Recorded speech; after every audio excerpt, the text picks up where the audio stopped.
All right, hello. I hope everyone is doing well. I thought I would change the room that I record these in just for this week, just to mix things up a little bit. I really pray that each of you is safe and sound wherever you are, that you are feeling God's presence, that you are feeling like God is still blessing you, He's protecting you, that your prayers are being answered. We know the Lord can always do that, but given that we're fallible human beings, we sometimes don't always feel like He's doing that. And so I just pray that you feel His presence this week, and that He's able to direct your path and to give you what you need to work through the challenges of life this week. I'm going to read a passage from the book of First Kings, and this is in First Kings chapter 19, starting at the first verse. And to give a bit of context, Elijah has just defeated the prophets of Baal, and he's clashed with King Ahab and Queen Jezebel. And so he's put into a pretty challenging position. So beginning at 1 Kings chapter 19, verse 1. Ahab told Jezebel all that Elijah had done and how he had killed all the prophets with the sword. Then Jezebel sent a message to Elijah, saying, "So may the gods do to me and more also, if I do not make your life as the life of one of them by this time tomorrow." Then he was afraid, and he rose and ran for his life and came to Beersheba, which belongs to Judah, and left his servant there.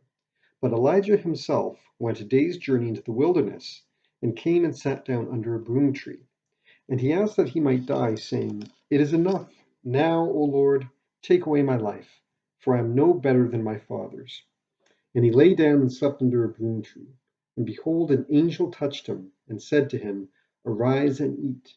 And he looked, and behold, there was at his head a cake baked on hot stones and a jar of water. And he ate and drank and lay down again.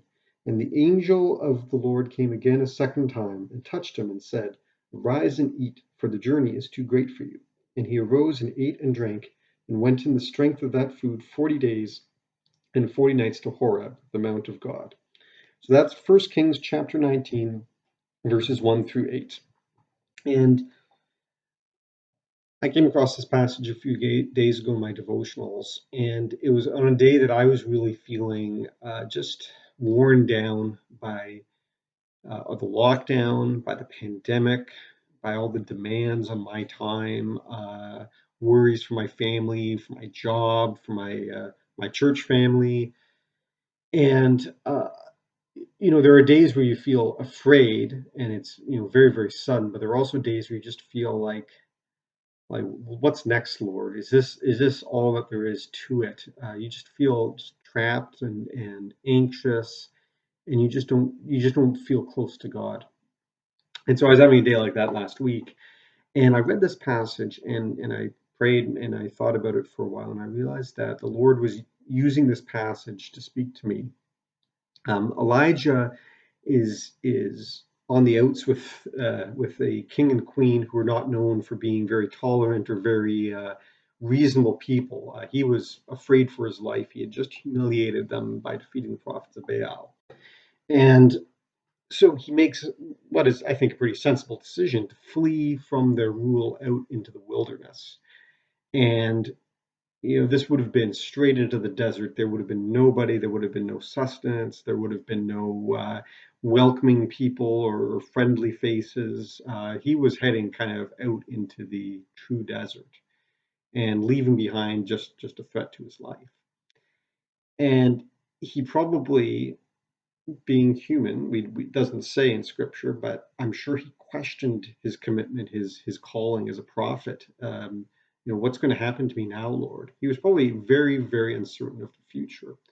And we see in the passage that um, he goes by himself, and he just lies down under a tree, and he just begs to die, which is a very something that you wouldn't do unless you really, really were despairing and you just saw no hope whatsoever.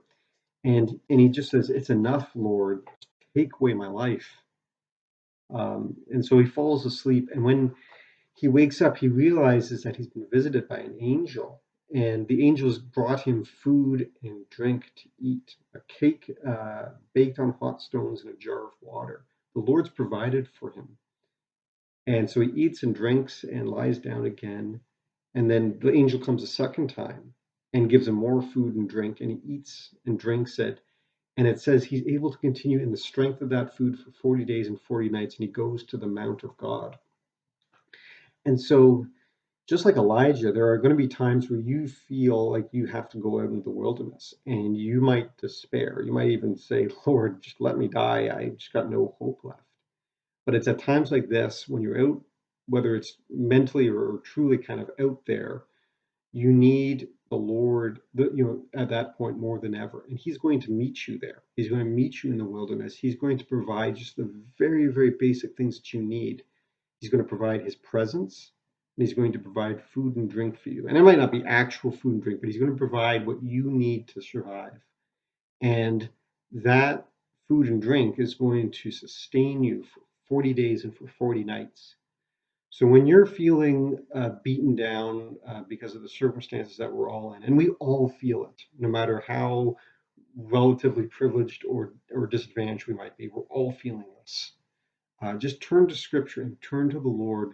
Cry out to Him. Be honest about how you're feeling, and He's going to meet you in that despair and that anxiety, and He's going to give you what you need, and He's going to give you the sustenance to carry on. So my prayer this week is that if you're in that position that the prophet Elijah was, that you reach out, you cry out to the Lord, and that you just feel His presence this week, that He is providing what you need to survive and nothing more. He's going to make you continue in your strength through His sustenance. So God bless you. Have a wonderful week, and we'll see you next week. Take care. Bye.